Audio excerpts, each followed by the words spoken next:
What's going on, people? We are Tottenham TV, back here for yet another Tottenham update for you guys. We are going to be starting off with the managerial search once again, and starting off with Vincent Kompany, as Sammy Mockbell says that Kompany is a contender for the Tottenham Hotspur job. However, Burnley are ready to offer him an improved contract. Some behind the scenes at Tottenham believe Kompany can replicate Mikel Arteta's project at Arsenal, whereas there is an apprehension from others about his lack of experience. Peter O'Rourke saying Vincent Kompany is not expected to quit Burnley this summer despite interest from Tottenham and Chelsea. And Fabrizio Romano says that Kompany is appreciated by Tottenham, but it will take time for Daniel Levy to pick the next manager. Hopefully not 75 days time. Yeah, please. But isn't there rumours as well that he's rejected us, isn't there? Yes, I did have that here. I don't know where it's gone, but yeah, there's rumours. He has rejected. I think it was Footy Insider. I think so. It's not the most reliable source, but there's rumours that he has been approached by Tottenham, but he's flat out rejected the chance to come to Spurs. And if I was him, I would do the same, to be honest. Not just because of the mess we're in, but because he's got a job to finish at Burnley. He's only been there a year, and I think he's the kind of guy who will probably want to see it through at least for another year in the Premier League to see how he can do at Burnley. But if we were in a better position and more attractive position, I think he might jump at the chance to come to us. But right now, we're just in a bit of a mess. So I don't think why risk. He's doing a great job at Burnley and he's taken them to Premier League. Why risk coming to Tottenham where we're just all over the place, where he can just continue what he's doing at Burnley, and then maybe the Man City job will open up in a couple of years' time. So I think it makes sense that right now he wouldn't consider Tottenham. Maybe in a few months' time, come the end of the season where we know where we stand with the director of football and where we're going to finish in the league and all that kind of stuff, maybe it can be something to discuss then. But right now, there's no reason for him to just jump ship and come to Spurs. Yeah, in most managerial searches, for top clubs around Europe, it's more about the manager trying to sell himself to the club. I feel like in this situation, it's completely the other way around. It's trying to sell the club to managers. Yeah, and that's not how it should be. That's not the situation we want to be in. And also, in terms of managers coming from the Championship with no Prem experience, I can't remember too many have made it work straight away. I can't off the top of my head from the Championship. Yeah, I do think Kompany could be an exception to the rule, though. Yeah, you'd like to think so. The way he's managed, I mean, who has come in their first year in English football as well and done as well as Kompany has done with this Burnley side? I mean, it's not just that he's got promotion, it's the way he's done it and the way he's got Burnley playing. Burnley, we all know historically what kind of side Burnley have been. And for him in such a short space of time to flip that on its head, smash the Championship like no one has done in previous years, it's just unbelievable. I guess you could argue Graham Potter. He came from the Championship, didn't he? With Swansea, he was at Ostersund's and Swansea, and went to Brighton and done a very good job. So there are some examples, but few and far between. But yeah, I don't think this Kompany one's a starter. I think he's one we probably would be looking at because he fits the model of what we want. But I just think the circumstances of us and how he's doing at Burnley, I just see it not being one that happens. Yeah, imagine Spurs can't even pull a manager from Burnley. It's just crazy to think about. But let's talk about the next manager on the list, and that is Luis Enrique. As Matt Law says that Tottenham are planning to make contact with Luis Enrique as the club step up their efforts to find a new permanent head coach. Enrique has already been interviewed by Chelsea, and sources believe Tottenham are aiming to speak to Enrique as early as this week. There is no suggestion at this stage that Enrique is Tottenham's top target or that he'll even be offered the job. Dan Kilpatrick says that Tottenham are set to interview Luis Enrique. It is understood he is a leading choice of Fabio Paratici, although Daniel Levy is currently taking charge of the manager search. I just kind of feel like Luis Enrique, look, he's a great manager, don't get me wrong. I really appreciate him as a manager. But I just feel like he's just going to come in and in 18 months to a year's time will be in the exact same spot. Is he the manager to really... do we believe he's the right manager to kind of head a rebuild and have patience with? Is he going to have patience with us as much as we're going to need patience with him as well? I don't know. I just feel like he'll be another very highly demanding manager who's going to want certain standards straight away. And when we're not meeting those standards, which inevitably will happen in the short term, is he going to get frustrated, a bit like Conte has after a year, about where the club is at? And he'll be wanting to kind of compete for very big trophies, and I don't think we can offer that him in the short term. If it's a long term thing he's in for, then I think maybe it would work, but I just don't see him being that fit for the short term. And it's classic Paratici. Of course, it's his number one. It's his number one kind of appointment, because he's very used to like being at Juventus, where they're winning the league every season, and he'd be the perfect appointment for that kind of environment. But Tottenham, it's just very different. We need a new, different sort of manager, one who's probably who's younger, who's more willing to be patient and build and work with players and better them. And I just don't see Enrique being that. I just think he's a good manager, and I'm sure we'll improve under him.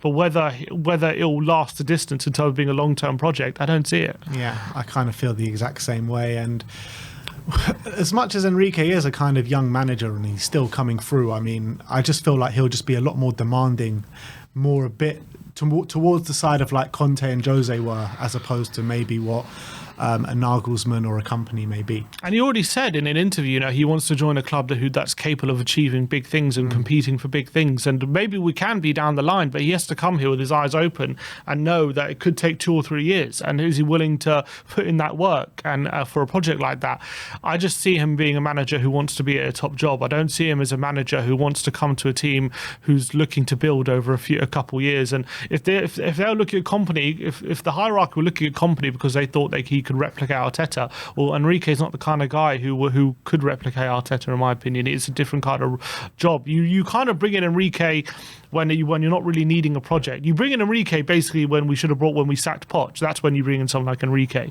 You don't bring in Enrique now. Even when we sacked Poch, I would have thought Enrique would have been bad man for the job, because I think we needed a rebuild at that stage as well. We just have postponed the rebuild for so long. We constantly need a rebuild. That's the problem.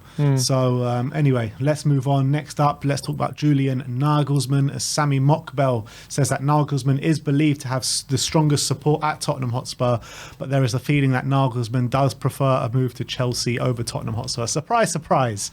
I guess we've heard this as well quite a bit over the last couple of weeks. Yeah, it depends what Chelsea are looking at as well. Obviously, there's talks hotting up that Chelsea and Nagelsmann have had conversations coming out from Sky Sports News. So that sounds like that one is progressing. But obviously, we've also heard they're talking to Enrique. So we'll have to wait and see. But it's a bit like the transfer market, isn't it? We kind of have to wait for other teams to make their move before we can pounce for the leftovers, basically, like a pack of hyenas. So we kind of have to wait to do the same for the manager search. We have to wait for Madrid, Chelsea, PSG, all these teams to make their move, get their managerial targets in, then we'll just see who's left over. With the scraps, kind of. But I do think there's a lot of managers to be there. But then also hearing like Spurs want to go for a manager who's prioritising them and who makes Tottenham their first choice. And people like Nagelsmann and Enrique don't seem to be that. They seem to be have to be convinced to join Tottenham. If we are going to be left with just managers who pick us as their first choice, and basically we're probably saying no to the only manager and not looking into the only manager that it does have us as his first choice, which is probably Pochettino. After that, we're probably just left with Ryan Mason. Yeah, you got people like Arne Slot. We've even heard rumours about Arne Slot having reservations about Tottenham. Yeah, maybe, but I think coming from a team like Feyenoord and having managed in Holland, I don't know. I haven't read the reservations he might have, but he would more likely, because he I don't know if he has loads of teams lining up to get him right now, and surely Tottenham would be the best club that he could get, I would think. Yeah, you would think so, but you would say probably the same for Kompany right now as well. But you can't we're struggling to get him out of Burnley. It's a different case. He's managing the Premier League. Yeah, I get that, but it's still Burnley. You know what I mean? I know, but a team like Tottenham should be able to, persuade a guy from Brighton, persuade a guy like Burnley to come to Tottenham and see the flashing lights, but the way we're run, it just doesn't work out like that. Premier League teams, it's different. It's a different kettle of fish now, trying to get teams and players out Premier League teams than it is our foreign leagues. It's a different ball game, in my opinion. Yeah, no, you're right. But, the general basis of it, we should be able to persuade those kind of managers that it's a better project here at Tottenham. But yeah, I get you. Anyway, moving on, let's talk about Pochettino. Matt Law saying it is thought that a firm approach to reappoint Pochettino is not currently on Tottenham's agenda. And like I said before, we're talking about a manager who's going to put us as their number one choice. We know Pochettino absolutely adores, absolutely loves the club. He's got fan base here that absolutely loves him. So, I mean, I just think it just makes sense, and I just don't understand why we're not just trying to go all out and getting him. Yeah, we could have it. We could, you know what? You could even have him in now, and you can maybe have a bit of a bounce between now and the end of the season. Really, actually see what we could do, and that might even bounce us into the Champions League for next season if we play our cards right. But it just seems as though. I heard Dan Kilpatrick saying in his article saying there's still reservations with how it ended 4 years ago with Pochettino. But it's like, well, why are you concentrating on how it ended and not the 4 years prior when he performed absolute miracles, overachieving every single year? And it's like there's no accountability from the board about how it ended. It was their fault. They think it's all Pochettino's fault because the way it ended the way it did. No, it ended the way it did because you never gave him everything he was asking for along the way. It's ridiculous. I completely agree, and I think they should really have some self-realization about why things ended the way they did and take some accountability for that, instead of essentially saying, well, it ended badly, so that was all his fault, and so we're having reservations about bringing him back because of that.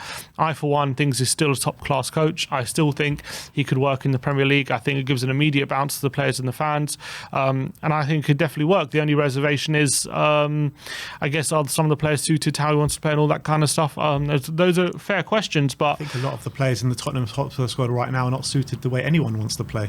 That's also a fair point. A lot of them are not fit for purpose. So we're going to need quite a big reshuffle in the summer either way. But I just think Pochettino makes so much sense. It makes too much sense that the hierarchy kind of just that's why they don't have common sense, this hierarchy, when it comes to footballing matters.